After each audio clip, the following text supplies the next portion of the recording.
Hey folks, Dave, the not so evil Viking 13 here, and let me tell you guys, it is a good day to be a disappointed SimCity fan.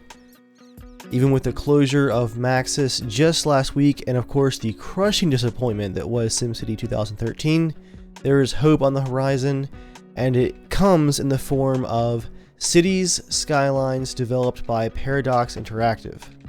Like the now tossed aside SimCity series, Cities Skylines is a city simulator where you have to not only build your city from scratch, but manage all of its resources, its people, its taxes, its emergency services, and even now its corpses. I know that I have titled this video First Impressions, but I'm going to go into this assuming that you guys know at least a little bit about the game and a little bit about how city simulation games go, because I want to talk about how much this game has impressed me and not just break down all the features. You guys can check out Wikipedia or one of the many live streams going on right now to get all of the nitty gritty on the game. I have got to tell you guys how much I am hooked on this masterpiece. In the background here, you guys are going to be looking at mostly some background footage of me working on my first major city. I have named it Wormwood, mainly because it was very forested, and originally I had lots of problems with water pollution. An unfortunate name. I'm not sure that I would brag about living in a city called Wormwood. Honestly guys, I am just very impressed that this small developer was able to take the Unity engine and outdo one of Electronic Arts' longest running and most well-known series. This really is a bit of an accomplishment. But let's be fair here, not only does Cities Skylines pick up all of the broken pieces that SimCity left behind, but it improves in so many different areas and adds new features like water simulation and a much more nuanced traffic simulation and road system. From the moment that I hopped into the game, I was amazed not only at the ease at which I picked up the game, but how deep everything was without being overwhelming.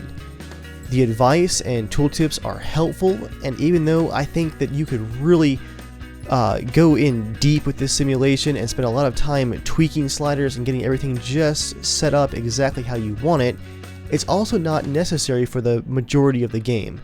This is a city building game that a more casual gamer or someone who's not experienced with these kind of games could pick up and get into, even just in creative mode.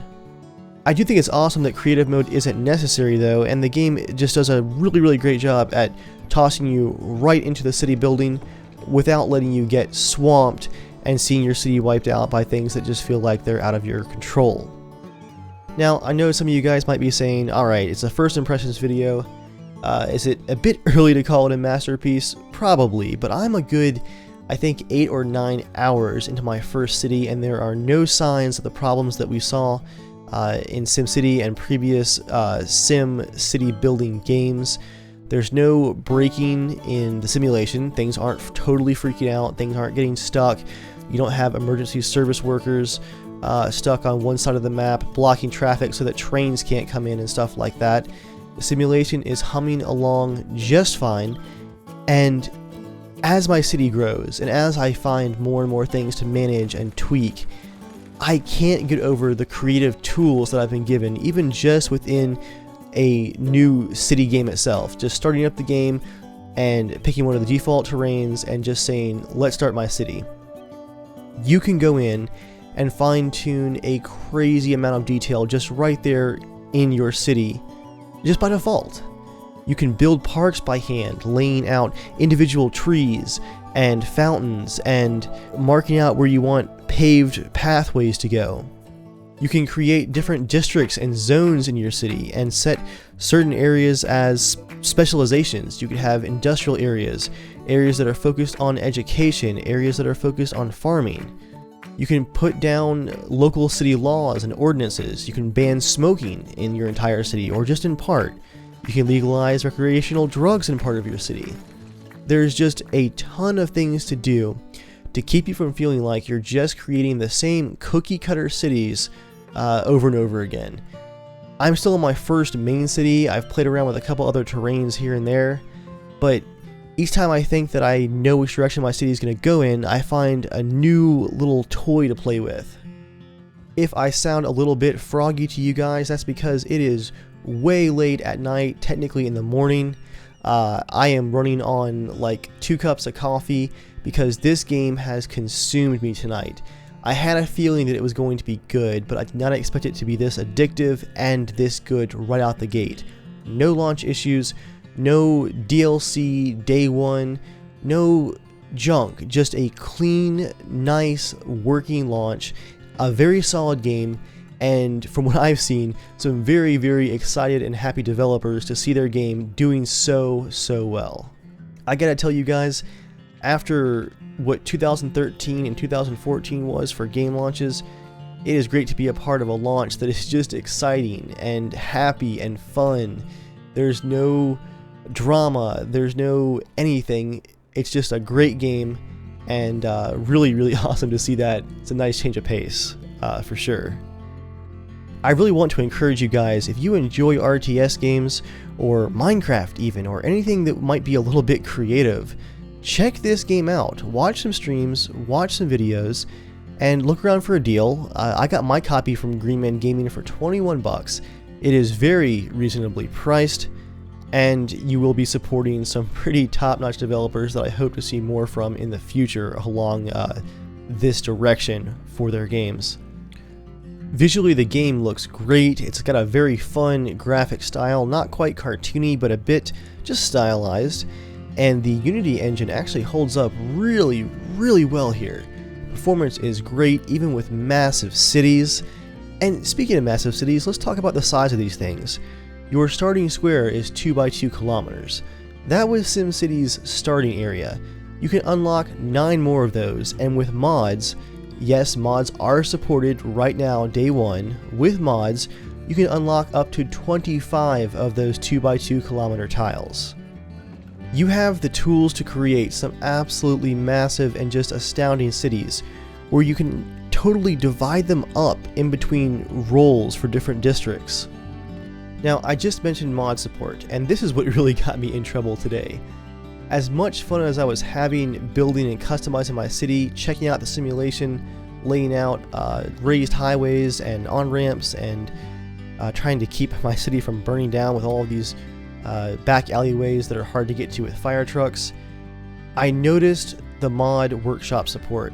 Now, review copies of Skylines have been out for I think about a week now, so there were already some mods out there and people have been re-uploading them to the Steam Workshop over the course of launch day, and I really understand why there were so many now.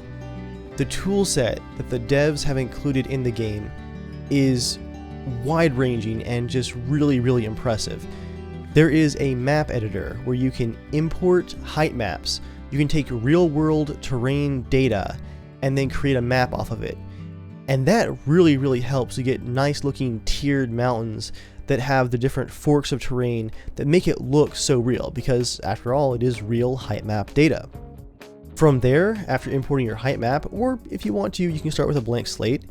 You have very powerful sculpting tools and different brushes that you can also customize to really shape the terrain in a way that doesn't look too gamey. You don't want a lot of those rounded off hills and whatnot. Additionally, you have the full ability to populate your city area and your new terrain with trees, up to 250,000 simulated trees. You have realistic water physics, where you can create bodies of water in rivers by placing the water spawner and letting the water flow naturally. This will allow players in the actual sim building section of the game to put out dams that will actually block the water, and have to ford some pretty rough looking crossings as the water rushes down whatever ravines you might have created. Once you have your height map imported, your terrain detailed, your trees put down, you can then link up a number of different ways to connect your city to the outside world. You have, of course, roads, highways, you have railroads, and you even have different flight paths for airplanes that you can map out. Once everything is set to your satisfaction, all you have to do is save it and then publish it to the Steam Workshop right there in the game. That is slick, and the ability to have custom maps is game changing. For SimCity, we had to wait for DLC or patches to get a few new terrains thrown our way. With this easy to pick up but very, very powerful toolset, we're going to have an unlimited stream of custom terrains. Even I couldn't resist. I spent about 3 hours tonight taking one of my old Battlefield 3 map concepts, Appalachia. I brought it into City Skylines, customized it, worked it a bit, added some roads, some railroads, some trees, and I actually have it on the Steam Workshop right now. You can just follow a link here on the screen or in the description to check it out. That was like 2.5, maybe 3 hours of work, just because I'm a bit of a perfectionist and couldn't stop toying with it. It's so easy to do, guys, and there's already a number of really awesome terrains out there. I can just really see the potential for playing this game for years and years without getting bored, thanks to all the new terrains. But that wasn't good enough for Paradox Interactive. They've gone even further. There is an asset editor. You can actually go in and make different road interchange templates. You can make your own buildings, props, parks, you name it. Outside of custom pedestrians and cars, you can basically make it already. Right now, on launch day, full mod support. With documentation, there's a wiki out there that breaks down how you work through all of it. That is impressive. It's 2015. I'm glad to see modding making a strong return, not just for communities that are always willing to put time forward to do that kind of stuff, but to see developers like Paradox really embracing that right here on day one. Just that ground level understanding of how to engage with the community.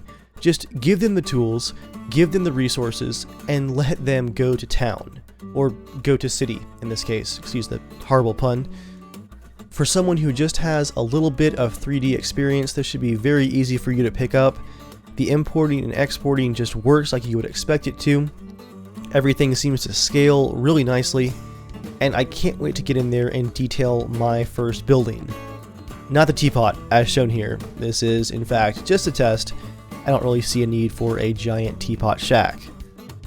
Although that does sound kind of awesome. Alright guys, well I could keep going for quite a while about how awesome this game is and how much I really am enjoying it, but I am not only exhausted, but I'm starting to lose my voice now, so I think it's time to call it quits for tonight. But don't worry, I will be coming back with at least a few videos from City Skylines for sure. I might actually start a city using my custom terrain, Appalachia. So if you guys have a good city name for a Southeast US city to do in the game, maybe a bit of a let's play, toss your suggestion down in the comments and I will check all of them for sure. As always guys, thank you for watching and I will see you all next time.